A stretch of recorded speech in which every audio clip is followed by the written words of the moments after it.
Tudo começa em novembro de 2016, com o lançamento da versão 1. Na época, era só mais um framework dentre vários outros, né? Em maio de 2017, a V2 é lançada, mas nada de novidade, não chamou muita atenção.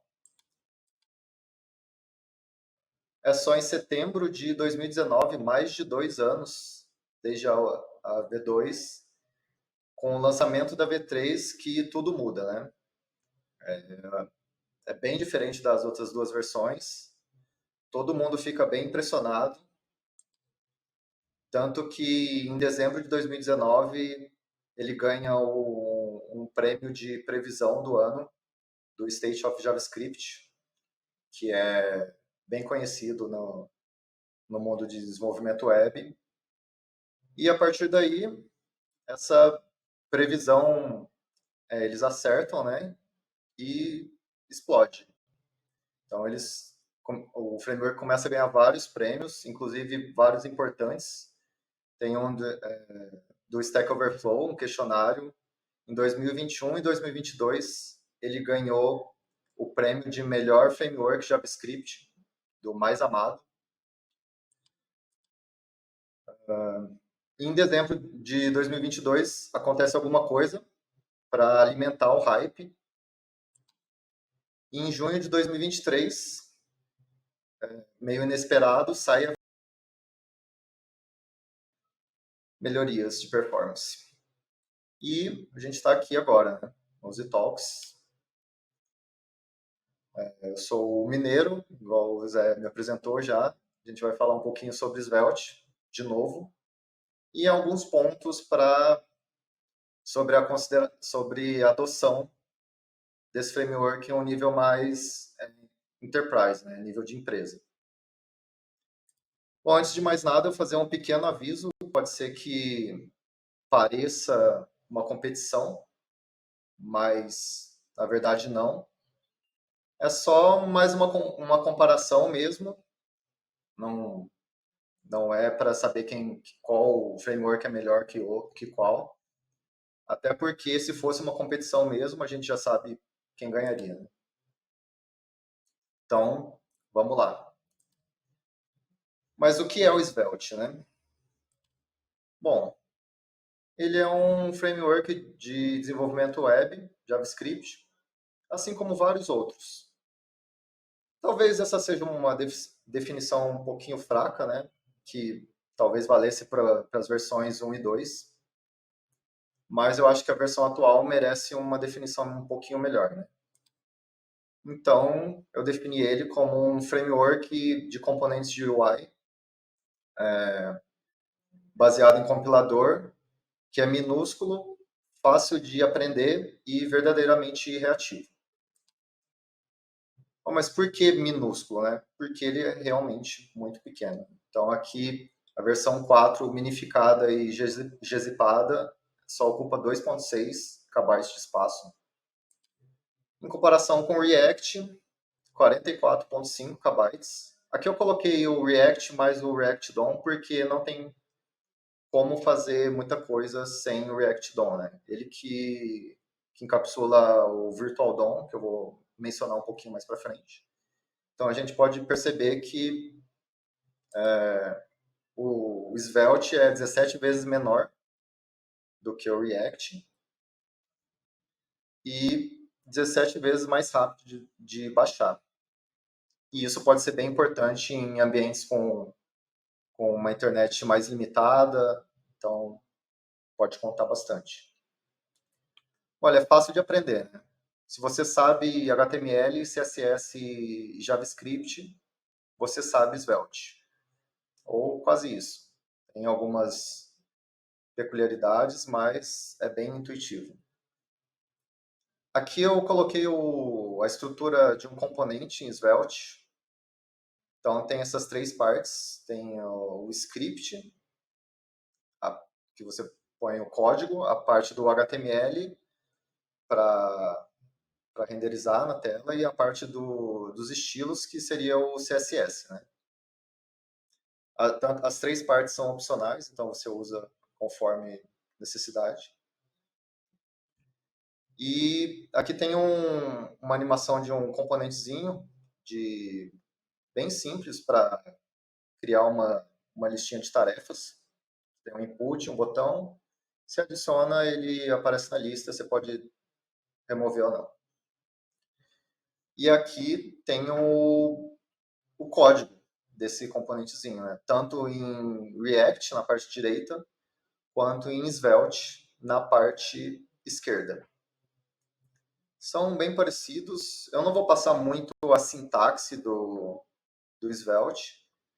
Não tem muito segredo, talvez valha a pena mencionar um pouco na parte do HTML, que ele tem algumas diretivas para facilitar o template, para facilitar a programação aqui. No caso, esse it, que serve para iterar na lista de tasks. Mas o mais importante que eu gostaria de mostrar aqui é que o código em Svelte ele é muito mais compacto. Ele é bem menor do que a versão em React, né? Então aqui dá para perceber que ele é 40% menor e menos código, menos bug. Bom, verdadeiramente reativo. O que isso significa? O que é reatividade, né? É quando uma variável que depende de outras variáveis, ela tem que responder dinamicamente à mudança dessas dependências. Por exemplo, tem uma variável A, que ela depende de outras variáveis B e C. Quando a variável B e C muda, a variável A tem que mudar também automaticamente. Bom, provavelmente todo mundo conhece o Excel, né, que é o programa bem clássico de programa reativo. Então aqui na animação eu estou mudando a quantidade de bananas na célula C3 e as células D3 e D5 estão respondendo reativamente a essa mudança, né?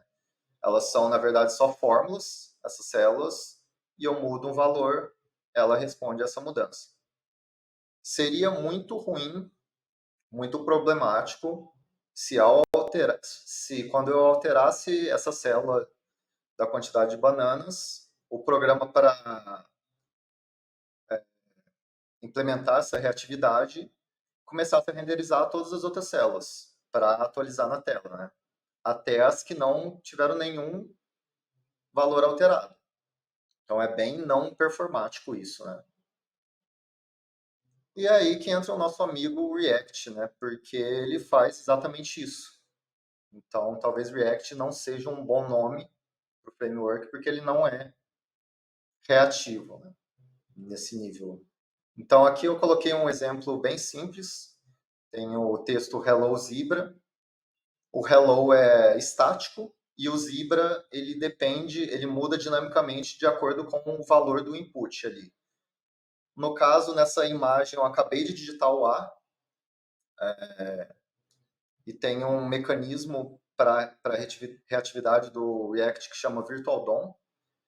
Então, ele espelha o DOM real e no lado esquerdo está a árvore, o estado anterior do Virtual DOM e do lado direito o estado atual. E ele sai comparando elemento por elemento, anterior e atual, para ver qual desses elementos tem uma alteração e só então, depois que ele encontrar esse elemento, que ele renderiza o valor final na tela. Então isso é bem custoso. Para estado, no React a gente usa o que chama hook, o useEffect, useState, desculpa. E aqui tem o memo e o callback, são vazamentos da abstração, que apesar de ser um pouquinho lento, ele serve para a maioria das aplicações, mas quando a performance começa a ser prejudicada, o desenvolvedor tem que usar um pouquinho desses artifícios do React, o use mem e o use callback para melhorar, né? Então, o que o framework deveria fazer, o desenvolvedor acaba fazendo para compensar essa perda de performance pelo uso do Virtual DOM, né? Aqui tem o gerenciamento de estado. Então, tem várias libraries, inclusive o Recoil, o Renan apresentou na apresentação passada. Tem o Redux, Jotile, Recoil, várias outras. Já o Svelte não tem nada disso, né? Então, ele usa, por ser um compilador, ele usa os próprios artifícios do JavaScript. Então, basta você declarar uma variável, o let, e tem esse operador dólar aí, que também é do JavaScript, apesar de não ser muito conhecido. Ele é basicamente para colocar um label numa linha, né? Quase um goto, assim. Mas ninguém conhece e, por ser um compilador, o Svelte meio que se apossou dessa sintaxe para representar um operador de reatividade, né? Já o gerenciamento de estados, ele tem um mecanismo de stores, que é built-in, já está incluso no framework. E caso você já esteja acostumado a trabalhar com, por exemplo, o RxJS, que é para programação reativa, que é do Angular, ele usa ele, você pode usar no Svelte sem nenhuma configuração adicional, que o próprio mecanismo de stores ele já suporta isso, né? Então tem um contrato mais genérico que, não por coincidência, o RxJS atende esse contrato. Bom, aqui eu coloquei um códigozinho, um programinha bem simplesinho para demonstrar essa reatividade. Aqui ele só atualiza o que realmente está mudando. Tem a parte em que eu declarei a variável days e tem esses operadores de reatividade. Detalhe que eu posso declarar um bloco, não precisa ser só variável. E por ser um compilador, ele faz uma análise estática aqui, vê quais variáveis tem aqui. Então, quando o days mudar, ele chama esse bloco. Mas, ok, como isso funciona, né? Como funciona esse mecanismo de reatividade do Svelte? O que eu vou falar um pouquinho sobre o algoritmo é mais um pseudocódigo, assim, como que funciona, não é exatamente isso que está no código-fonte lá, eles mudaram um pouco, mas é só para ter uma ideia. Então, tem aqui os 3 personagens principais, digamos assim, né? Tem um contexto, o fragment, que representa um componente Svelte, e o dirty, que serviria para representar as variáveis que sofreram alguma alteração, né? Então, como que ele faz isso? Ele sai procurando no código todos os trechos de reatividade que são representados pelos operadores de atribuição, que são 5, né? O igual, mais, menos, mais igual e menos igual. Só são esses 5 que mudam o estado de alguma variável, né? Então, ao encontrar esses trechos de reatividade, ele envolve esses trechos com um método invalidate.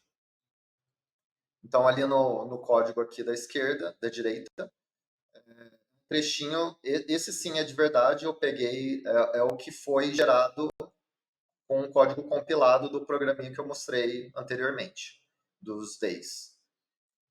E aí o que faz esse invalidate, né?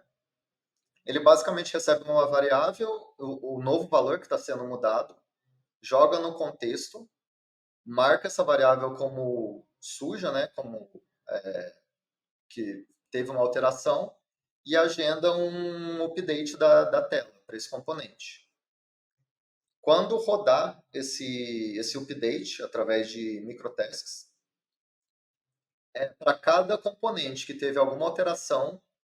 ele vai e chama esse método update para atualizar na tela somente as variáveis que foram modificadas. Então, desse jeito, ele consegue alterar na tela só realmente o que foi mudado e nada mais. Bom, mas apesar disso, ele é um framework de componentes UI, né? Apenas.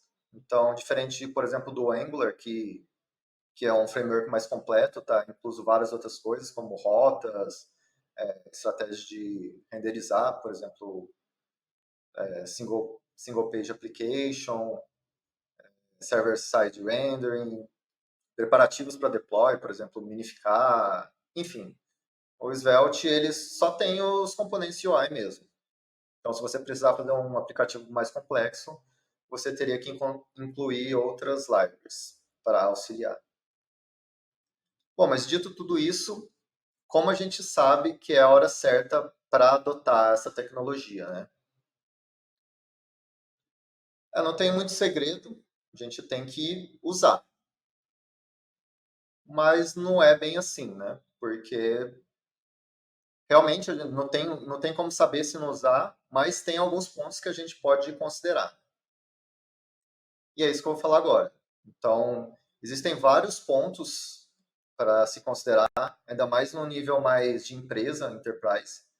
Por exemplo, segurança, se o código é aberto, se é open source, quem são os mantenedores desse código, qual a licença, se tem alguma empresa por trás, se tem um suporte. Então, tem vários pontos. Eu escolhi 4 que eu acho importantes e eu vou falar um pouquinho sobre eles. Então, tem a curva de aprendizado, que é bem importante. No caso do Svelte, como ele é um framework de construção, que auxilia na construção de aplicações, né? Então, se você aprende rápido, você constrói rápido e lucro. Parece bem óbvio. Então, mas aí vem o segundo ponto, né? Os recursos para fornecer esse aprendizado rápido, né? Então, uma boa documentação é extremamente importante, é um mínimo, né, que eu considero. Uns exemplos de como usar, das características, das features dessa tecnologia. Tutoriais, passo a passo, né, que ajuda bastante. E coisas mais avançadas, né, porque até por ser considerar uma adoção a nível mais de empresa, você provavelmente não vai ficar só no básico, né? Você vai querer fazer coisas mais complexas, né?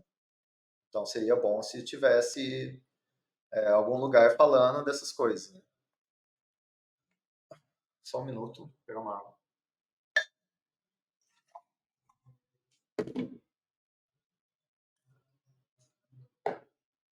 Bom, por sorte, o site do Svelte tem tudo isso, tá bem legal, eles reformularam tudo, a documentação é excelente, tem a parte de tutorial no próprio site, você vai meio que avançando do básico ao avançado.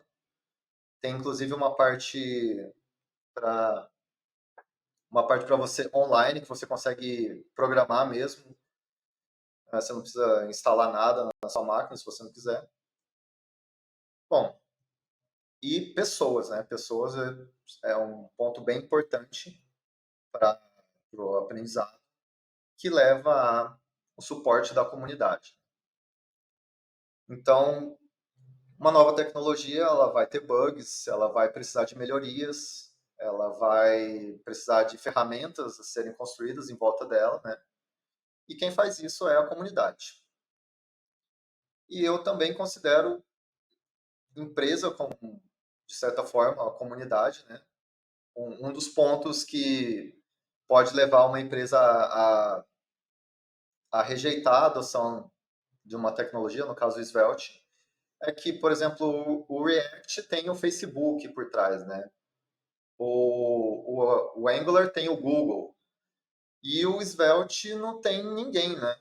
Não tem nenhuma empresa grande, ou pelo menos não tinha, porque agora tem a Vercel, que recentemente ela contratou o criador, o Fisher Harris, recentemente, para trabalhar em tempo integral só com o desenvolvimento do Svelte, né? Então agora a gente pode dizer que o Svelte tem a Vercel por trás. Aqui eu coloquei alguns gráficos para demonstrar que tem uma comunidade ativa, né? Então o interesse pelo Svelte tem crescido ao longo do tempo aqui no Google Trends.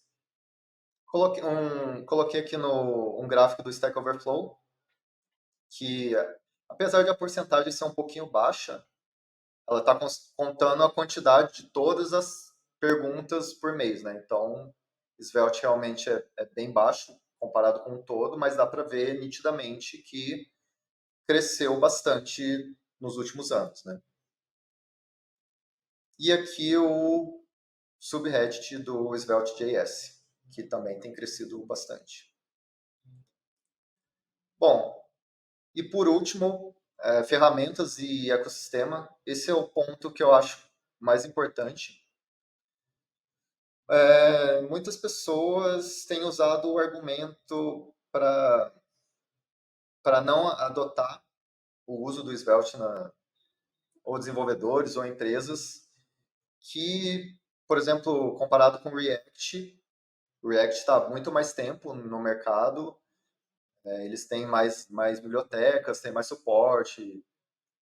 E, ok, tudo bem, é verdade, mas o Svelte, por suportar JavaScript e TypeScript, ele tem basicamente todas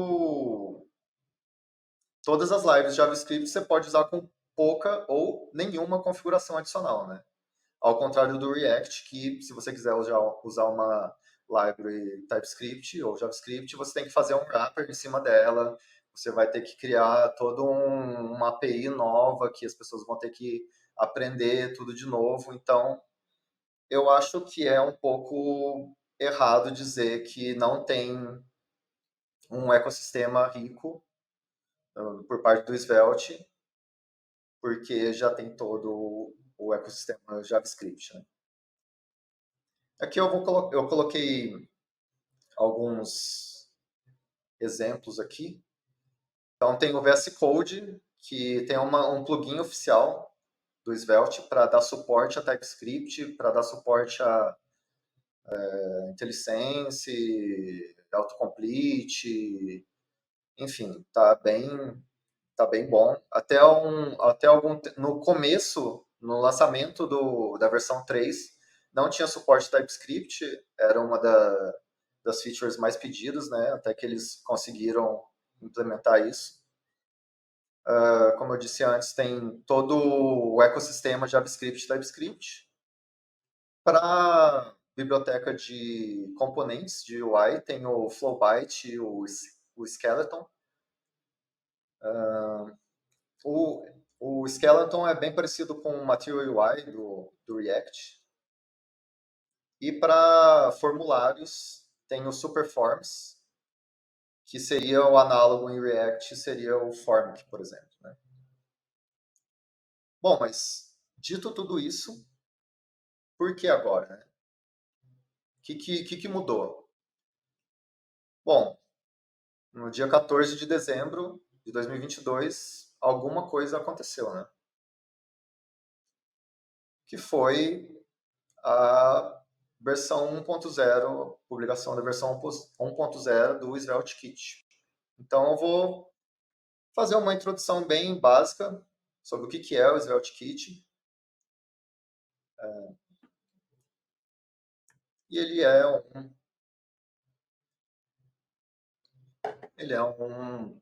um framework de aplicações, né? Então ele tem tudo que o Svelte sozinho não tem.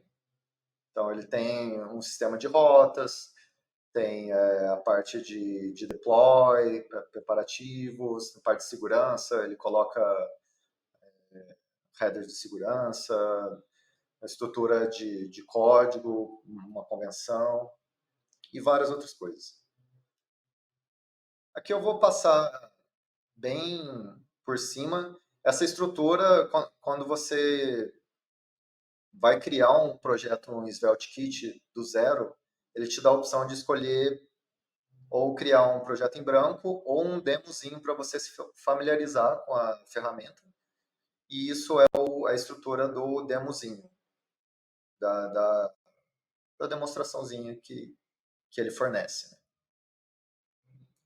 Com exceção dessa parte, dessa pasta lib que eu coloquei aqui em cima, não vem, eu que coloquei só para mostrar um mecanismo que eu achei bem interessante, que é para evitar que você fique colocando imports com um path relativo. Então, para esse componente counter, se eu estiver usando dentro dessa página how to play e eu estiver usando dentro dessa página da raiz, o path relativo vai mudar, e se eu mudar de lugar o componente, eu vou ter que sair corrigindo na aplicação inteira. Então, aqui, colocando dentro dessa pasta lib, ele já se consegue importar com um alias aqui, que facilita bastante. Bom, além disso, ele tem a parte de rotas, páginas e rotas, é uma convenção. Então, para você criar uma página, você tem que criar esse arquivo myspage.svelte e criar pastas de acordo com a rota que você quer colocar. Então, no caso aqui do exemplo, a gente tem quatro rotas aqui, representadas por essas quatro páginas. Então, tem a raiz, o about, o Sverdle. O Sverdle, isso daqui é um joguinho do Wordle, que eu vou mostrar um pouquinho para frente, como todo mundo deve conhecer. E aqui tem o How to Play, uma outra rota. Bom, além disso, tem o código que roda só no servidor, que é só você colocar esse sufixo server aqui. Então, esse código é o código do server. Bom, todo o código do server tem um método que você pode implementar ou não, que chama load, que serve para você carregar coisas, que serve para o cliente poder carregar coisas, né? Então, no caso aqui, tem esse retorno, que é o do joguinho, né? Aqui tem as tentativas, as respostas, aqui as tentativas no array de string, as respostas no array de string, e a resposta que é um string ou null. E o cliente consegue inferir o tipo do retorno desse load automaticamente do server. Eu achei isso muito bom, ajuda bastante a tipar fortemente. Então, é automático isso, bem legal. Tem também a parte de layouts, caso você precise, por exemplo, colocar na aplicação inteira um footer, um header ou um menu lateral, você usaria esse layout, né? Toda página consegue ter um layout, então o que manda seria o layout da página mais interna. Por exemplo, aqui não tem nenhum layout, então mando da raiz, todas as páginas vão herdar dessa da raiz. Mas se tivesse em alguma outra página, valeria o layout da página. No SvelteKit tem esse mecanismo que chama Adapters, que é basicamente um plugin que facilita o seu deploy, nas plataformas, por exemplo. Ele tem 5 implementações nativas e tem várias outras da própria comunidade, né? Então, o 5 é para fazer deploy na Vercel, no Netlify, na AWS, um deploy mais genérico que é para aplicações Node, Então, com isso, você consiga fazer em várias outras plataformas. E um deploy para sites estáticos, né? Então, aqui eu vou mostrar um videozinho bem curtinho de eu baixando do zero esse demo e fazendo um deploy na Vercel.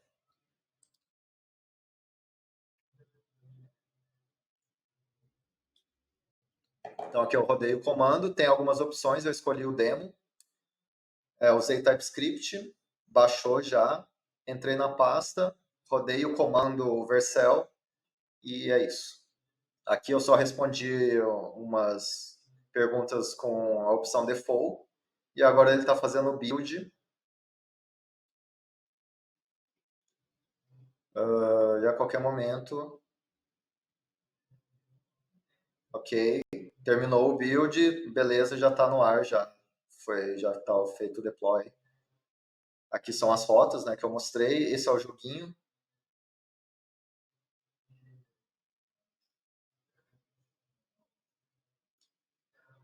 Bom,